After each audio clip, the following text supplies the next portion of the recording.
হযরত wise করণী রাদিয়াল্লাহু তাআলা আনহুকে ভালো জানেন না খারাপ জানেন? তিনি কেমন মানুষ? আওয়াজ দিয়ে বলুন না ভালো মানুষ। আরো জোরে বলুন কেমন মানুষ? কেমন ভালো?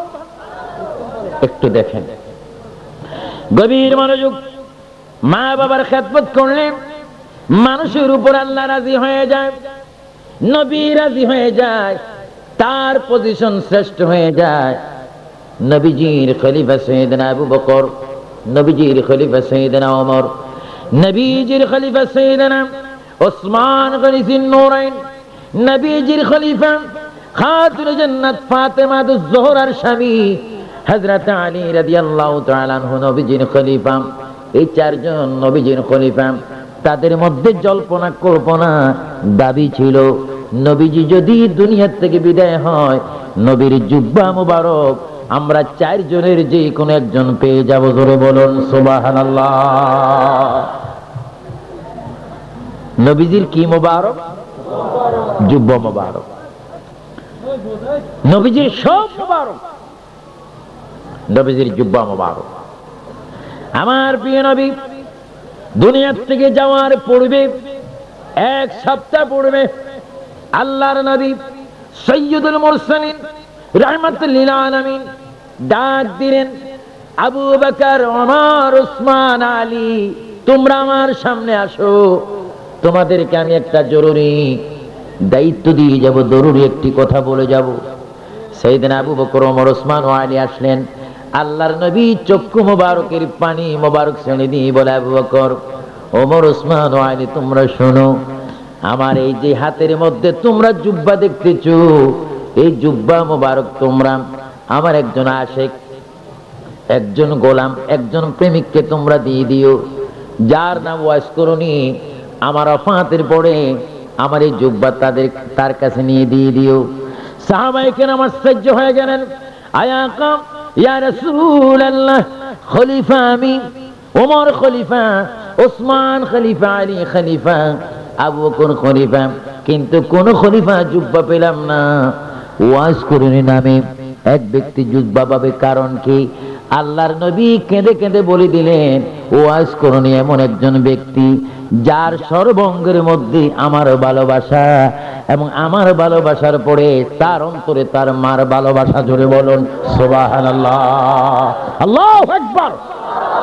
আমরা নবীর ভালোবাসাও চাই, মা বাবার ভালোবাসাও চাই। আপনাদের অনেকের মা নেই, আবার অনেকের বাবাও নেই, আবার এমনও সন্তান আছে আমার মতো অনেকে মাও নেই, বাবাও। সবাই একবার উচ্চ স্বরে বলুন তো দেখি, মা। আবার বুঝে যায় মায়ের সাথে শত্রুতা নিয়ে আছে নাকি? আরো জোরে বলুন মা। এবার বলুন বাবা। এবার বলুন আল্লাহ। এবার বলুন ইয়া রাসূলুল্লাহ। এই চারটি নামের মধ্যে মজা আছে কিনা? কোন ভাই দোষী করার পরে পুলিশ ভাই নিয়ে যদি তাকে বেত মারে, মা, বাবা, আল্লাহ, ইয়া রাসূলুল্লাহ, আগে ডাক দেয় মা। না আপনাদের দেশে এই কথা বলে রাঙ্গামাটিতে যখন বাড়ি মারে, শাশুড়ি, এই কথা আসে নাকি? কিন্তু ঈদের দিন নতুন পোশাকটা আগে শাশুড়ির জন্য, মায়ের জন্য না, শ্বশুরের জন্য, বাবার জন্য না। ইসলাম শ্বশুর শাশুড়ির হক জামাইয়ের উপরে দিয়েছে, কিন্তু বাবার ঊর্ধ্বে নয়, মার ঊর্ধ্বে নয়। এজন্য আমি আমার যুবকদেরকে, বিশেষ করে যারা শাদী করেছেন, তাদেরকে বলবো, যদি কিছু দেওয়ার খেয়াল থাকে, ক্ষমতা থাকে, যোগ্যতা থাকে, অর্থ থাকে, মা বাবার হক প্রথম, আত্মীয়তার হক, পীরের হক রয়েছে। কিন্তু কোন পীরকে যদি হক আদায় করতে যান, যদি মা বাপকে যদি হক থেকে বঞ্চিত করেন, আল্লাহর আদালতে আপনাকে জবাব দিতে হবে। আহলে সুন্নাতুল জামাতের আকীদা হচ্ছে মা বাবার হক বড় হক। জোরে কোন সুবহানাল্লাহ। আমরা মা বাবার হক চাই কি চাই না? আমার আল্লাহ রাসূল হযরত ওমর আল ফারুক রাদিয়াল্লাহু তাআলা আনহু এবং শের খুদা আলী রাদিয়াল্লাহু তাআলা আনহু উভয়জনকে দায়িত্ব দিলেন, আমি পৃথিবীর থেকে যাওয়ার পরে আমার এই জুব্বা মুবারক ওয়াইস করুনির কাছে দিয়ে আসবে, শুধু দিয়ে আসবে না, আমার সালাম আমার আশেকের কাছে পৌঁছে দেবে। চিৎকার দিয়ে বলেন সুবহানাল্লাহ। রাসূল যাকে সালাম পৌঁছে দিচ্ছেন তিনি কত বড় আশেক। আর আমার দেশে তো এখন সালাম নাই, এখন আসছে টাটা। জোরে বলে কি আসছে? বলে তোমার আঙ্কেলকে টাটা দাও। বাচ্চাকে শিখিয়ে দিচ্ছে তোমার আঙ্কেলকে কি দাও। কিন্তু এমন একটি বাবা পৃথিবীর মধ্যে অভাব। বাবা যদি এই কথা বলতো, মা যদি এই কথা বলতো, হে বাবা তোমার চাচাকে জ্যাঠাকে বা হুজুরকে একটু সালাম দাও, জোরে বলে কি দাও, সেটা বলে না, জোরে বলে কি বলে? এই জন্য টাটা শিখাচ্ছেন, তো এই জন্য ঠাডারা আসে।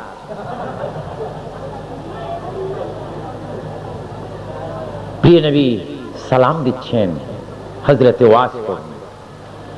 আমার প্রিয় ভাইয়েরা, আল্লাহর নবী দুনিয়ার থেকে বিদায় নিলেন, জাহিরি ভাবে বিদায় নিলেন। কেউ যদি বলেন বিদায় নিয়ে গিয়েছেন, নবীর ক্ষমতার নাই, এটা বড় গুনাহ হবে, কবিরা গুনাহ হবে। আমার নবী স্থানান্তর হয়েছেন দুনিয়ার উপর থেকে, তিনি মাটির নিচে গিয়েছেন। আমার ভাইয়ের এখানে ফয়সালা রয়েছে, দুনিয়ার উপর যেমন কোটি কোটি কোটি কোটি জীবিত মানুষ রয়েছে, তদ্রূপ কোটি কোটি নরনারী মাটির নিচে রয়েছে। আমার নবীর লকব হচ্ছে রহমতুল লিল আলামিন। নবী যেমন জীবিত ব্যক্তিদের জন্য রহমত, আমার নবী তেমন মৃত ব্যক্তিদের জন্য রহমত। আমার নবী পৃথিবীর উপর যেইভাবে জিন্দা, তিনি কবরের মধ্যে তার চাইতে আরো সুন্দর জিন্দা। জোরে বলুন সুবহানাল্লাহ। আল্লাহ নবী কি মরা না জিন্দা? আরো জোরে বলেন কি? তিনি আমাদেরকে দেখেন কি দেখেন না? এই ক্ষমতা তাকে দিয়েছেন কে? আল্লাহ। আল্লাহর নবী দুনিয়ার থেকে জাহিরি ভাবে বিদায় নেওয়ার পরে সাইয়েদনা ওমর আল ফারুক রাদিয়াল্লাহু তাআলা আনহু, হযরত আলী রাদিয়াল্লাহু তাআলা আনহু উভয়জন একসাথে সফর করে রাসূল পাকের জুব্বা মুবারক সের মুবারকের মধ্যে নিয়ে নিলেন। চুমা দিচ্ছেন সের মুবারক উপরে রাসূল পাকের জুব্বা মুবারক। গেলেন পাহাড়ের নিকটে, গেলেন গিয়ে দেখলেন কতগুলো ছোট্ট ছোট্ট রাখাল বাচ্চারা বকরি চড়াচ্ছে, দুব্বা চড়াচ্ছে। তাদের ওই মক্কার জমিনে তারা দুব্বা মেষ চড়াচ্ছে। সাইয়েদনা ওমর আল ফারুক ডাক দিয়ে বললেন, হে ভাইরা, তোমাদের কাছে একটি কথা জানতে চাই, এখানে ওয়াইস করি নামে কোন ব্যক্তি আছে কিনা? এই পাহাড়ের মধ্যে কেউ থাকে কিনা? আমাদেরকে একটু সন্ধান দাও। ওই বাচ্চারা বলে, হুজুর এখানে ওয়াইস করি নামে কেউ থাকেন সেটা আমাদের জানা নাই, কিন্তু এই জঙ্গলের মধ্যে একজন পাগল আমরা দেখি সপ্তাহে একদিন সে বাইর হয় আর 6 দিন জঙ্গলের মধ্যে থাকে। সে কি ওয়াইস করি না আর কি আমরা জানি না। মানুষটা কি রকম? কত সুন্দর মানুষ, যেন চেহারা থেকে সূর্যের আলো বাইরে হয়। আরো জোরে বলুন সুবহানাল্লাহ। এখন যথেষ্ট পাগল পৃথিবীর মধ্যে আছে, বাদ গোস্ত মাছ সব চিনে, কিন্তু নামাজ বুঝে না। জোরে বলেন নামাজ, এটা বলে পাগল। আমার ভাইয়ারা, নামাজ পড়বেন, নামাজ পড়বেন। আত-তাহুর শাতরুল ঈমান, পবিত্রতা পরিচ্ছন্নতা ঈমানের অঙ্গ। পবিত্র থাকবেন। অনেক মানুষ আছে পবিত্র থাকে না, ফরজ গোসল আদায় করে না, ওযু করে না, খানা ভক্ষণ করে, নাস্তা করে, পরোটা খায়, সুখ খায় দুঃখ যাওয়ার জন্য, কিন্তু পবিত্রতা নাই। নাউজুবিল্লাহ বলেন, নাউজুবিল্লাহ। আমরা পবিত্রতা চাই কি চাই না? ইসলাম পবিত্রতা শিক্ষা দেয় কি দেয় না? হযরত ওমর ফারুক রাদিয়াল্লাহু তাআলা ওই বাচ্চাদের মুখে সুসংবাদ পেয়ে তিনি চলে গেলেন, হযরত আলীকে সঙ্গে নিয়ে গেলেন।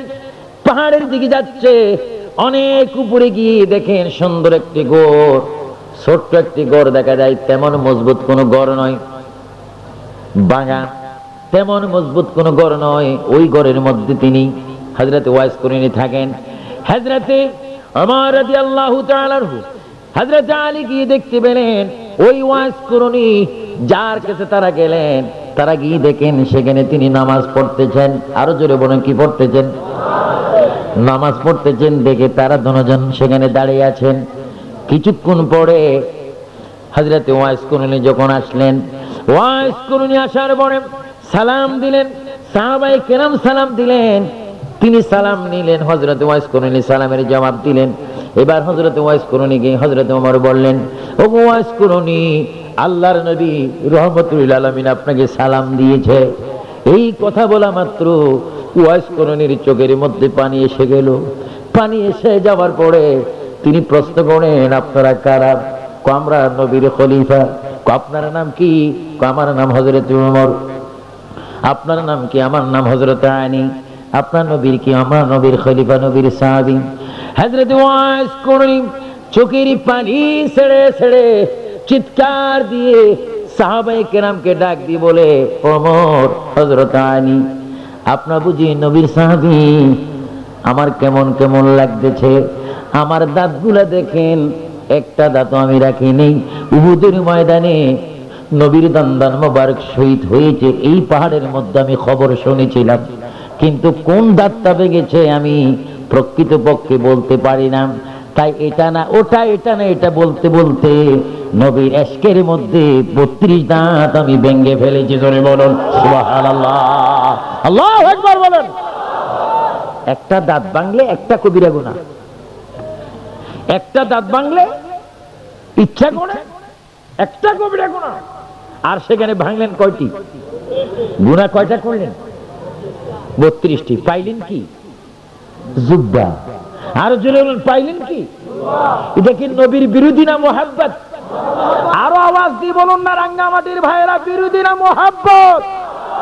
আমরা নবীর মুহাব্বত চাই কি চাই না? আমরা মিলাদুন নবী মাহফিল করি কি নবীকে শত্রুতামি করে না মুহাব্বত করে? আমার হযরত ওয়াইস করনী কেন্দে দিলেন।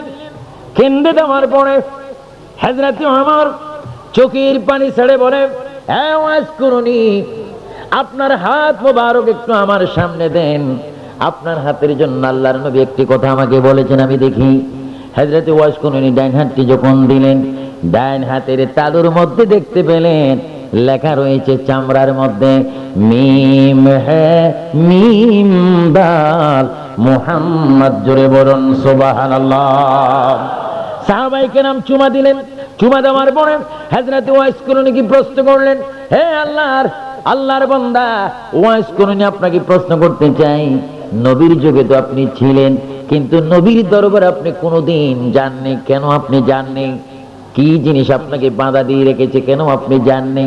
হযরত ওয়াইস করনী প্রথমটার জবাব দিচ্ছে, হে সাহাবায়ে কেরাম, আল্লাহর কসম দিয়ে বলি, রাসূল যদিও মদিনায় থাকতেন, রাসূল যদিও মক্কায় থাকতেন, আমি ওয়াইস করনী প্রতিদিন আল্লাহর নবীকে আমার ঘরের মধ্যে দেখতাম।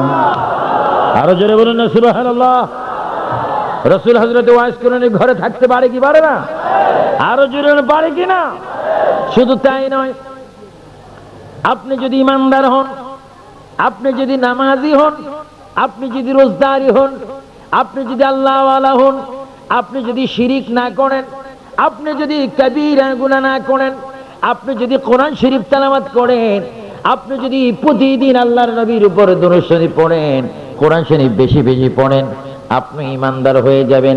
আল্লাহ রাসূল বলেন, তুমি যদি ঈমানে কামেলে মুকাম্মেল হয়ে যাও, যেই দিন তুমি মরে যাবে, পৃথিবীর কোন মানুষ তোমার নামাজে জানাজায় আসুক বা না আসুক, আমি মদিনার থেকে যাইয়া তোমার নামাজে জানাজা পড়িয়ে আসি।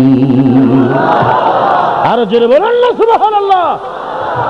রাসূল পাক আমাদের নামাজে জানাজায় আসুক, এটা আমরা চাই কি চাই না? এটা জিকির করেন, সুবহানাল্লাহ ওয়ালহামদুলিল্লাহ, সুবহানাল্লাহ ওয়ালহামদুলিল্লাহ, ইল্লাল্লাহ একটু জোরে, সুবহানাল্লাহ ওয়ালহামদুলিল্লাহ, লা ইলাহা ইল্লাল্লাহ, লা ইলাহা সুবহানাল্লাহ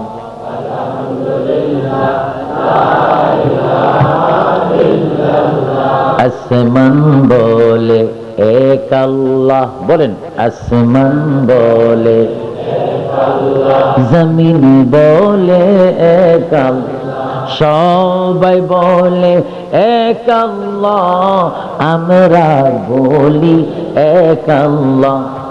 সুবহানাল্লাহ ওয়ালহামদুলিল্লাহ সুবহানাল্লাহ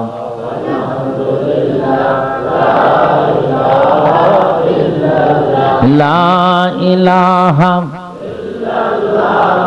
লা ইলাহা ইল্লাল্লাহ। হযরত ওয়াইস করুনি এবার বললেন, আল্লাহর নবী সব সময় আমার কাছে থাকতেন, আমি আল্লাহর নবীকে সব সময় আমি দেখতাম। সাহাবীরা প্রশ্ন করেন, খলিফাতুর রাসূলগণ প্রশ্ন করেন, ওয়াইস করুনি বুঝলাম আল্লাহর নবী সব সময় আপনার ঘরে থাকে, এই জন্য আপনি যান নেই, আর কি আপনাকে বান্দা দিয়েছে আপনি বলুন কেন যান নেই সশরীরে? হযরত ওয়াইস করুনি বলেন, আমার ঘরে আমার বুড়ো মা ছাড়া আর কেহ নাই, আমার কোনো ভাই নাই, আমার কোনো বোন নাই, আমার একমাত্র বাবা, আমার একমাত্র মা, যিনি বড় বৃদ্ধা, যিনি বড় অসুস্থ, তার খেদমত করতে করতে একটা সেকেন্ড আমি সময় পাইনি আল্লাহর নবীর দরবারে যাইতে। জোরে বলুন সুবহানাল্লাহ, সবাই উচ্চ স্বরে বলেন মা, আরো জোরে বলেন মা। আজকে আবু সুফিয়ান আবিদ আল কাদেরী রাঙ্গামাটি তাবলছড়ি ঈদ মিলাদুন নবী মাহফিলে বলে গেলাম, রমজানের 2 দিন পড়বে। আমার সুন্নি ভাইয়েরা, মা যদি তোমার ঘরে থাকে, মার কদমে গিয়ে চুমা দাও, মায়ের কোফালে চুমা দাও, মায়ের হাতে চুমা দাও। মার সাথে যদি কোনো বেয়াদবি করে থাকো, বাবার সাথে যদি কোনো বেয়াদবি করে থাকো, রমজানের রোজা পাওয়ার আগে, সেহরি মুখে দেওয়ার আগে মায়ের পা ধরে ক্ষমা চাও। মা যদি তোমাকে ক্ষমা করে, বাবা যদি তোমাকে ক্ষমা করে, রাসূল ক্ষমা করবে। রাসূল যদি ক্ষমা করে, আল্লাহ ক্ষমা করবে। রাসূলি পাক বলেন, যার উপরে মা বাবা খুশি, আমি রাসূল তাকে সুপারিশ করে জান্নাতে পৌঁছায় দেব। যেরকম সুবহানাল্লাহ। আমরা মা বাবার খেদমত চাই কি চাই না? আরো জোরে বল, চাই কি চাই না? মা বাবার কদমে চুমা দিলে সন্তানের পজিশন কি বাড়বে না কমবে? আমরা মায়ের কদমে চুমা দিতে চাই কি চাই না? বাবার কদমে, বাবার হাতে, মায়ের হাতে, মা বাবার কোফালে, হক্কানি পীর নায়েব রাসূল যারা তাদের হাতে কোফালে। জোরে বলেন চাই কি চাই না? আমি দোয়া করি আল্লাহ পাক আপনাদের সকলকে মা বাপ বুঝার তৌফিক দান করুক। সবাই উচ্চ স্বরে বলুন আমিন, আর উচ্চ স্বরে বলুন আমিন। হযরত ওয়াইস করুনি বলেন, আমার মা বৃদ্ধা, আমার মা অসুস্থ, মায়ের খেদমত যখন আমি করতাম, এই খেদমতের জন্য রহমতুল আলামিনের দরবারে যাবার আমি সুযোগ পেতাম না। আল্লাহর নবী আমার এই খেদমতের উপর খুশি হয়ে, আনন্দিত হয়ে, আমার এই প্রেমের মধ্যে খুশি হয়ে, হে সাহাবায়ে কেরাম, নবীজির জুব্বা মুবারক আমার জন্য উপহার পাঠিয়েছেন। জোরে বলুন সুবহানাল্লাহ। দুজন খলিফা জুব্বা মুবারক তার হাতের মধ্যে দিলেন। দেওয়ার পরে তিনি ঘরে প্রবেশ করলেন।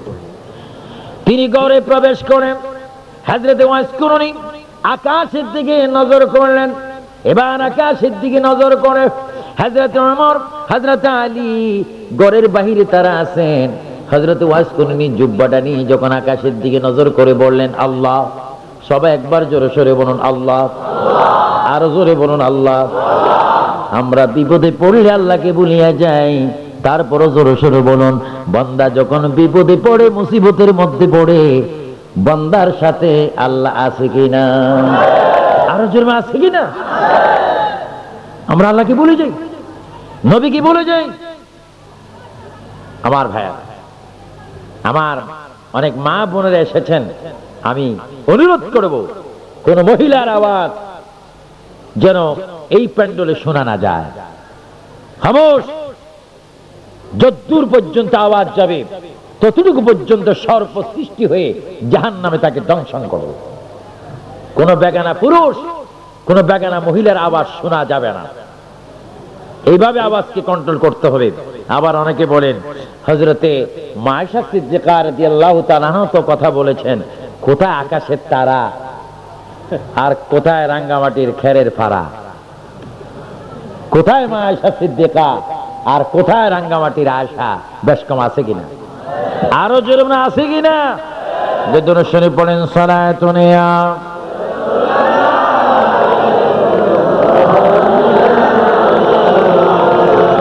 জোরে জোরে পড়ুন সালাতুন ইয়া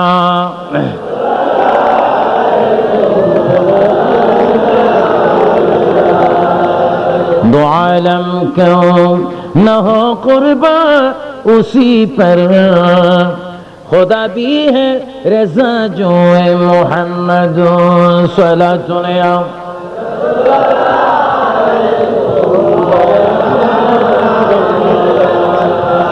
मदीना को पहुंचा दे खुदाया, बहाऊंगा वहां सो कदरिया सलातुन।